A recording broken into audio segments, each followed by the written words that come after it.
going on, Falcon fans? It's your boy Ricondo coming back at you with another video. So today I'm going to talk about a guy that, honestly, I should have been talking about a whole lot more this offseason, but I have really not talked about Mr. Kyle Pitts, the unicorn, the guy that we drafted 2 years ago, number 4th overall pick, the highest drafted tight ends in NFL history. And we just, it seemed like I just forgot that, that he's on the team. But today, guys, we're going to go ahead and talk about Mr. Pitts and what he actually can also provide to this offense this year. We get all hyped up about Drake London, of course, Bijan Robinson, and, envisioning this offense. But what really could make this offense go the way where it needs to go is a guy like Mr. Kyle Pitts, and we're going to talk about him today. So, guys, if you have not already, go ahead and please subscribe to the channel. Please hit that like button. So I know you guys right here that I talk about. And please share my video throughout the YouTube universe so more people can come in and hear me talk about these Atlanta Falcons. So one of the reasons I really want to talk about Kyle Pitts today, because I saw an article where it says that Kyle Pitts is really sweating and going to be under a lot of pressure this this coming season, because, of course, of the hype, right? Kyle Pitts, like I said, the highest drafted tight end in NFL history, number 4th overall pick in the NFL draft, and he had a down gear last year. But, when people write about down gears and things like that, you have to look at everything that when people say, and you look at everything in context, right? And we can talk about the context. We know what happened last year, and we're going to talk about a little bit, why Kyle Pitts' numbers were down last year, but at the same time, I don't think Kyle Pitts is under any pressure. Let me just go out by saying that, first of all. I don't think Kyle Pitts is under any pressure this year. Honestly, the only person I think probably would be under the most pressure, if it's come to you talk about pressure playing in the NFL, if you had to put somebody under pressure, it probably would be Mr. Desmond Ridder, because he has all these weapons to actually distribute the ball to, and he got to be able to do those things. So I don't think anybody's under pressure. Just out going and play some football. Just do your job, execute things, and if you do that, everything's will work out. So don't want to put anybody under pressure.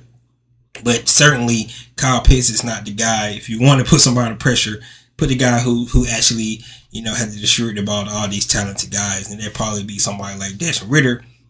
But Desmond Ridder, you just go out and do your thing, and you're not under any pressure either.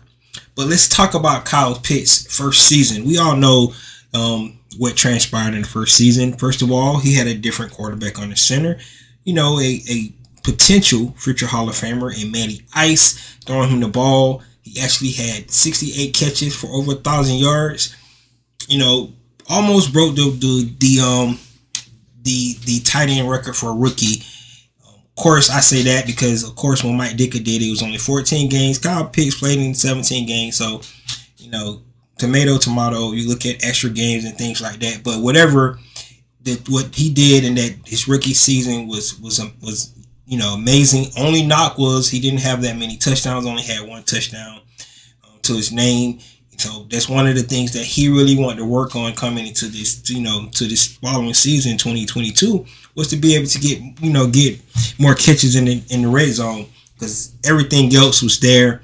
His potential, what he was able to do, his explosiveness that he showed on the field, all those things was there as his rookie year. And you can see he started to get more and more into comfortable with the game as the season went on. So, of course, coming in 2022, the skies were the limit for Kyle Pitts. He was supposed to come out and he actually having a better year. But let's be real. Like I said, one quarterback went out. Another quarterback came in, Mr. Marcus Mariota. And in his second season, Kyle Pitts had 28 catches for 356 yards. He did have 2 touchdowns. But, first of all, Kyle Pitts only played 10 games last season because of his injury. So we have to make sure we understand that. Shortened season, probably would have had more, catches than the 28 he actually had. But, seasons were cut short because of his injury. 10 games, 7 games more to go. Maybe, that production could have been a little bit higher for Kyle Pitts. But the real reason why Kyle Pitts' production was really low last year, it was simply because I talked about it, was the change of quarterback. Kyle Pitts had the worst catch percentage in the league last year of a player who's getting a minimum of 50 targets. Had the worst catch percentage, right? Which means that Marcus Mariota was last in the league on target percentage himself as any starting quarterback. So every time he threw the ball to Kyle Pitts, most of the time it was not on target. And so look at how many targets Kyle Pitts got. I don't have that number right on hand, but just go look at how many targets he got to how many times he actually had a chance to catch the ball. You can see where just the change in the quarterback itself really, really hurt the production that Kyle Pitts could potentially have. I can count on both hands how many overthrows last year that was actually in Kyle Pitts' direction by the quarterback Marcus Mariota. And a lot of those was explosive plays, definitely explosive plays that we could have had that could have changed the direction of the season, because we could have won more games. A couple of games that I remember right off the bat was the Chargers game in the Mercedes-Benz Stadium. Another game in the Carolina game on Thursday night. Couple overthrows there. Just off bat, but it was more than that. If you just go look at a lot of more catches that passes that went over Kyle Pitts' head that was not in the vicinity for him to catch. And, you know, to be any pass catcher, you got to have somebody deliver you the ball. And in this case, that was not the case for Kyle Pitts going into the 2022 season. And then you factor in that the run game also start to actually hit stride, and we know Arthur Smith wants to run the ball. So Kyle Pitts blocked probably a little bit more. His unselfishness that he showed as a great team player really showed as well. So the you know, with the ability not to, the inability, let's just say the inability for not being able to pass the ball, have a good passing offense, and then the ability to run the ball well kind of also hurt Wade. Kyle Pitts we utilized last season, which means that going into this season, it's really important for Arthur Smith to make sure, and we talked about this, to have that balanced attack. He has to have balanced attack. Also adding in another dynamic player in Bijan Robinson that needs touches as well. It's really going to boil down to the head coach and the quarterback being able to just get the ball to these playmakers to do the things that they do well. So we know we have to have a balanced attack. We got to be able to distribute the ball. Arthur Smith talked about that. I talked about it. I said 55-45. If we can have that 55 run, because that's what we like to do, then the 45 pass, that's definitely what we need to be able to accomplish this offseason as well. I mean, this offseason going into the season, we got to be able to have a more balanced attack. If you go back and look at what Arthur Smith did with the Tennessee Titans, one of the best offense in 2019 and 2020, he was able to have that running attack that he wanted, but he made the necessary adjustments and getting explosive plays in the passing game and in the running game as well. That's what we need to be able to see from this Atlanta Falcon team, especially with the weapons that we got, right? So which brings us back to, like I said, Desmond Ridder. Desmond Ridder has to be the catalyst to that. He has to be able to make sure that he deliver the ball to his playmakers. That's all he needs to do. He needs to be more on target, unlike Marcus Mariota.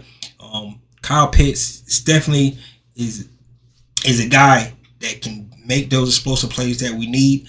I really believe he's one of the most explosive players on the team. And he definitely, I mean, this is a guy that can take a 5-yard slant and take it to the house.